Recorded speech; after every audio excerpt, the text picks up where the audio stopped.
The events of a Kazdelian rescue takes place after the events of chapter 14. To give a bit of context, the Soul Furnace has been powered by the Revenant's wrath, providing energy to Kazdel for centuries. After the war in Londinium, the Liches are about to conduct a ritual to pacify and release the Revenants, and change the power source of the furnace. Nymph has been appointed by Ermengarde, or Ermi, as the neighborhood officer, in charge of maintaining order during the ritual. But safe to say, Nymph does a horrible job at that due to her soft and kind-hearted nature.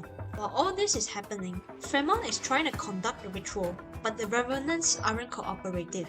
Witnessing this from the airship, the elder Revenant in one of wisadel's launchers, who trapped the Revenants in the furnace long ago, prompts her to bring them to the furnace. By the way, Manfred is confirmed to be alive after the Londinium War. The elder Revenant tries to persuade the Revenants to cooperate, yet not only did they refuse, they even mock him for being stuck in a Sancta gun. Furious, that Revenant fires a cannon shot through his remaining fragments on the airship, sending debris from the furnace all over Kazdel. Not only did the debris damage the roads and houses, the Revenant fragments residing in them could negatively influence the emotions and actions of those around the debris, which can be dangerous. Ermi was supposed to collect the fragments and put them back in the furnace, but she's tired from running her mentor's errands, so she modifies Nymph's toolbox to detect and contain Revenants before entrusting her with this problem. We get to know a bit of Paul's or mitm's backstory here. Mitm was initially a poor orphan in the slums, but with his silver tongue and opportunism, he managed to unite the slum residents and provide them with stable jobs and food sources. Conflicts decreased, and the district started to prosper, earning him the title of consultant. Shifting to the present, after the explosion, residents of the slum discovered a chunk of iron from the furnace the next day. The iron chunk contains a lot of orion, which can keep everyone fed for almost a month if sold. However, those who touch the chunks have turned unusually aggressive and argue or even fight over how to divide them for everyone. With the help of mitm, Nymph is able to locate and retrieve the Revenant under the guise as mitm's assistant, while mitm comes up with a compromise between the residents and the gang leader. The gang leader gets the iron chunk, while mitm will search for orion and food of equal value to balance it out. Nymph thanks mitm for his help and drags him along to the hunt, offering to get the food and orion he needs in return when the hunt is complete. Not long after, the duo heard rumors about a monster in an alleyway. After following some clues, they located a settlement where Mudrock and some non-sarkaz infected are living. These infected have been rebuilding Kazdel in order to make a living, and Mudrock revealed the monster from the rumors to be one of her colossus possessed by a revenant fragment. With the help of Mudrock, Nymph successfully retrieves the fragment from the colossus. Before they split up, Nymph expresses her worries to Mudrock, as non-sarkaz in Kazdel will suffer heavy discrimination from the sarkaz. But Mudrock says that lots of homeless infected view Kazdel as their only hope of living a normal life. Conflict is inevitable, yet Mudrock hopes for a future where all races in Kazdel live in peace. After Mudrock heads off to a Rhodes Island branch office, Nymph and mitm discuss their route and decide to split up to search different places, before calling it a day.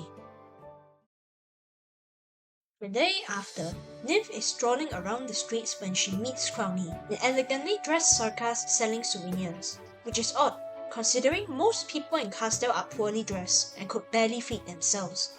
Suddenly, her detector detects a revenant fragment on Crowny's gemstone brooch.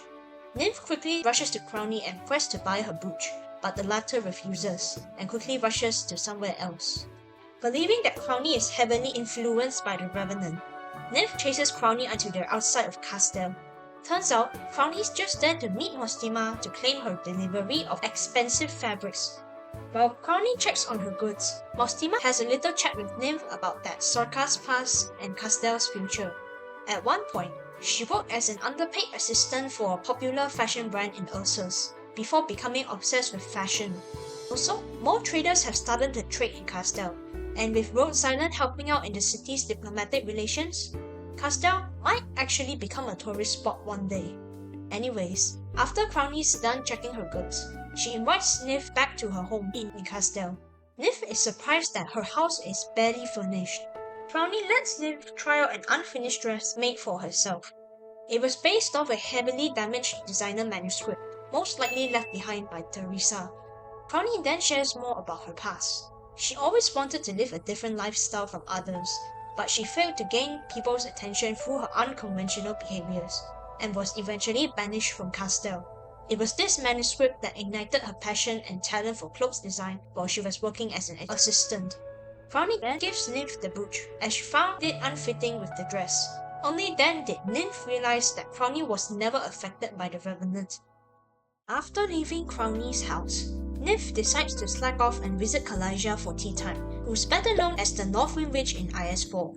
However, Kalijah has to leave her house to resolve some matters, and warns Nymph not to wander around her house. Yet Nymph forgets about her warning when her revenant detector starts beeping and accidentally touches a weird fawn garland, bringing her into some weird dreams revolving around Kalijah's memories when she was still a key figure of the Naxxraria court and when she rejected her promotion from the military commission before migrating to Sami after the crusade against Kazdel.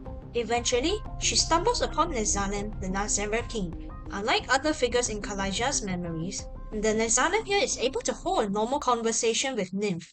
He expresses his worry over Kazdel's future after hearing about the military commission's defeat in Llandinium.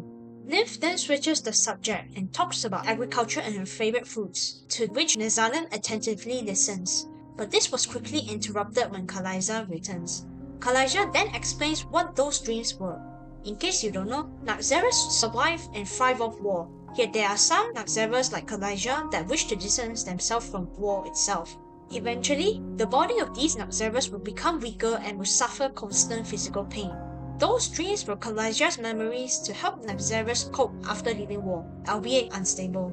After confirming the Revenant fragment's location, she then begins to use her arts to force the Revenant out of her house. But before Kalijah's arts could take effect, Nymph got so terrified by it that she used her own arts and tore down Kalijah's house by accident. In the end, Nymph retrieves the Revenant fragment and tea time is replaced with reconstructing Kalijah's house. No idea how to translation this, so Tin Man took a vacation from Colombia and returned to Kazdel in order to visit his old friends in the furnace, when he accidentally bumps into Nymph and mitm. Mistaking Tin Man's body to be possessed by a Revenant fragment, Nymph literally tries to stuff Tin Man inside her toolbox. Luckily, Ermi arrives and clears up the misunderstanding. With all the fragments collected, she invites Nymph to visit the interior of the soul furnace. Nymph decides to bring along everyone who helped her along the hunt. While the group are admiring the furnace, Ermi secretly carries out the appeasement ritual in order to impress her master. But not only did the Revenants ignore her, she nearly got her consciousness torn apart by them. Thankfully, Tin Man was nearby to save her. Tin Man then suggests everyone to write down what they wish to say to their ancestor and burn the papers. After reading the young folks' different imaginations of Kazdel's future, the Revenants become interested and manifest themselves, wanting to hear more from them. And that's pretty much the story for A Kazdelian Rescue.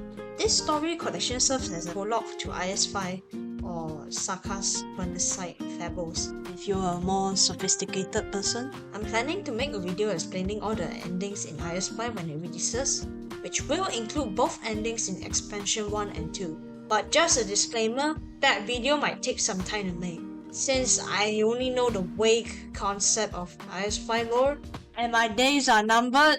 But yeah, if you enjoyed the video, consider leaving a like and subscribe, and I'll see ya on the next one.